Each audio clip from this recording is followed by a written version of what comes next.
smo bili kot ekipa, ne samo jaz, hvaležni, veseli, ponosni, ker smo to zgodbo 18 let, koliko časa delamo že kongresne dejavnosti v Perli oziroma v Gorici z našo konferenco Infosec, to je največji dogodek z področja informacijske varnosti v Sloveniji, ponosni, veseli smo bili, res navdušeni, ker to je bilo neke vrste zahvala za ekipo in za naš trud v vseh teh letih.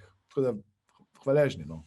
Brez dogodkov v živo, ne glede na vse možne tehnologije, jaz si ne predstavljam, da bomo lahko normalno funkcionirali. To pomeni, mi še zmeraj rabimo, kljub vsemu, da rečemo high-tech, rabimo še zmeraj high-touch. To pomeni, da se z nekom povežem, da se z nekom rokujem.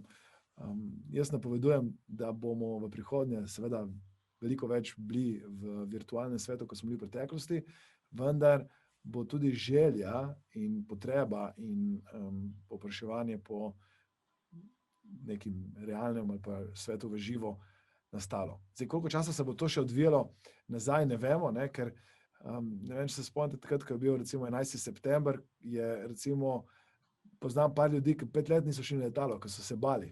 In tudi zdaj, tudi če bo vse možno cepivo, tudi če ne bo tega, verjamem, da bo neki let strah prisoten. To je, če mi recimo nekje do poletja zaživimo normalno, bo treba ljudi nagovoriti, prepričati, spodbuditi in da se bojo vrnili v ta staro tirnico in to je lahko nek proces.